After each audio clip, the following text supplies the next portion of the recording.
Vamos para mais um cafezinho? Agora o cafezinho da treta, o cafezinho da maldade. Vamos lá? Eu quero falar hoje sobre o Dev é rico. Essa é uma treta que aconteceu há muito tempo. E eu acho que tem relação com o que eu falei ontem, né? Do apartamento de 4K. E ela tem, assim, eu acho um debate que ele foi um pouco confuso, assim.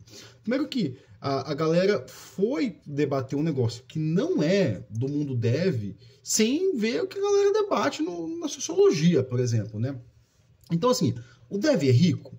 Na verdade, sim, o dev ele tem um padrão de consumo muito alto, porque são salários muito bons. A gente tá é uma profissão que ela depende de um estudo, né? Então você vai ter alguns níveis de desenvolvedores aí, o cara que fez um técnico, um cara que fez um curso livre, um cara que fez uma faculdade, e cada nível desse tem um padrão de consumo. Eu não vou nem falar de riqueza, né? Porque assim, o que eu considero riqueza? Riqueza é se eu diria que eu era rico, que eu fosse rico, se eu pudesse falar hoje, olha, não vou trabalhar. Se eu falasse para mim, não vou trabalhar e tipo, não tem problema, porque eu tenho outras fontes de renda, e eu conheço pessoas que têm outras fontes de renda. Tem muitas pessoas que, meu pai me deu 2 apartamentos de aluguel. Eu conheço pessoas assim, né? Uma vez eu trabalhei com uma moça que o pai dela era fazendeiro. Ela não precisava trabalhar. Tem um rapaz também que eu trabalhei que o pai dele era fazendeiro e ele não precisava trabalhar. Ele tinha ali 1 ou 2 ou 3 apartamentos de aluguel que já cobriam a renda dele, que ele tinha com emprego. Então, assim, trabalhar era um hobby. Enquanto pra gente, pra mim, por exemplo, pra mim, assim, eu finalmente consegui pagar meu apartamento. Esse apartamento é meu, já paguei, já até reformei ele depois de pagar com o salário. Porque assim, tipo, quando eu comecei a trabalhar, não tinha nada, não tinha nada. Tinha uma dívida no cartão de crédito, só isso. Mas, tipo, eu não tinha nada. Então, tudo eu até poderia falar que tudo que eu fiz aqui era uma piada que sempre acontece, né? Eu falo assim, foi o Java que me deu, foi o JavaScript que me deu. Tinha muito dessa piada antigamente, o pessoal não faz mais isso. Mas não foi o Java que me deu, foi o meu esforço que me deu, né? Então, assim, hoje eu construí isso, eu tenho esse apartamento, né, que é um lugar que, pô, se eu perder o emprego amanhã, eu não preciso pagar aluguel. Menos mal que isso. Não tenho conta de aluguel mais, né? Mas eu não tenho renda recorrente ali. Tem até uns poucos parcos de euros investidos aí em algumas coisas que não rendem tanto, mas eu não tenho, tipo, com muita gente. Por exemplo, ano passado, quando eu estava reformando, eu precisei alugar um apartamento, uma casa, né? E aí tinha alguma casa de uma senhora que tem 30 casas de aluguel. Essa pessoa não precisa trabalhar, essa pessoa não trabalha, entendeu? Ela não tem compromisso de acordar todo dia. E foi muito bizarro, porque quando eu estava mudando de volta para cá, eu aluguei um apartamento no bairro Rico da cidade, no Airbnb. Peguei um Airbnb que estava barato lá e fiquei. E uma coisa que eu percebi lá, no bairro Rico, muitas pessoas não trabalham. Não trabalham! Você vê ali o cara andando num carro, eu nem sei as marcas, um Porsche, indo pra academia 10 da manhã. E como era dezembro, eu tava meio de boa ali, com meu filho também, às vezes eu passeava ali durante o dia no bairro, né? Então eu ia pra padaria a pé, e as pessoas, que as pessoas não iam a pé com as coisas. Você via que o cara saía de um prédio, e andando a pé você vê isso, né? O cara sai de um prédio e para 2 quadras da frente, fala assim, cara, por que ele pegou o carro e foi para aquele lugar de carro? Por que ele não foi a pé, tipo...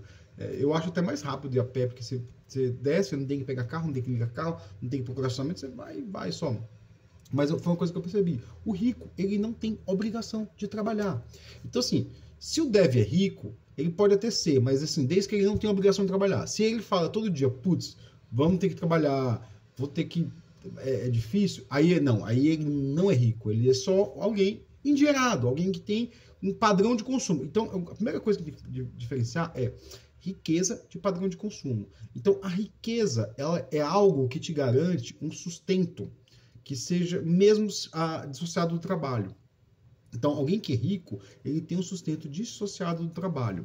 Alguém que tem um padrão de consumo é alguém que ele apenas pode acessar algo, né?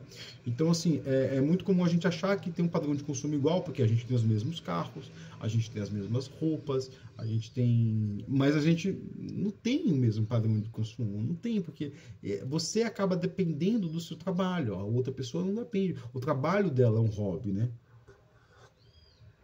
Então isso responde já a pergunta, o Dev é rico? Depende muito do caso, eu acho que não. Ganhar ali 15 mil reais não te deixa rico. E tem uma outra questão. Que eu lembro quando teve essa treta, eu respondi dessa forma, né? O deve é rico. Aí na sociologia, principalmente os nossos colegas marxistas, eles vão falar sobre... e aí tem aquela piada daquele do bicicleta lá, né? Você é dono dos meios de produção. E aí vai falar donos dos meios de produção. E o cara responde, sim, eu gravo meus vídeos, eu sou dono dos meios de produção. O cara errou brutalmente aí, né? Porque assim, existe um outro tipo de riqueza. Porque quem eu tenho mais dó nisso tudo é do pequeno empresário, né? Aquele cara ali que tem uma renda muito boa, muito alta, e ele acha que ele é rico também. E aí ele consegue viajar para a Europa, consegue fazer um monte de coisa, mas ele não tem controle sobre as coisas dele. Porque ele não tem o principal capital que existe, que é o capital político. O capital político. Aquele rico que ele faz lobby, aquele rico que é amigo do prefeito, aquele rico que tem uma... E assim, esse tipo de riqueza, eu já vi muito esse tipo de riqueza, que eu conheço algumas pessoas assim, né? Ela acontece em estágios, né? Esse cara que ele se acha rico, ele acaba puxando um saco de uma pessoa que é mais rico que ele, que acaba puxando um saco de uma pessoa que é mais rico que ele.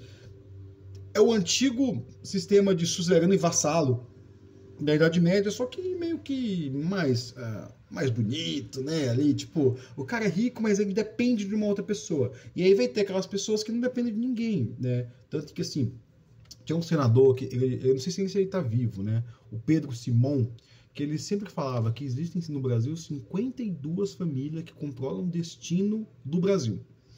E essas 52 famílias aprovam e desaprovam tudo que passa pela política, né? E essas 52 famílias são que colocam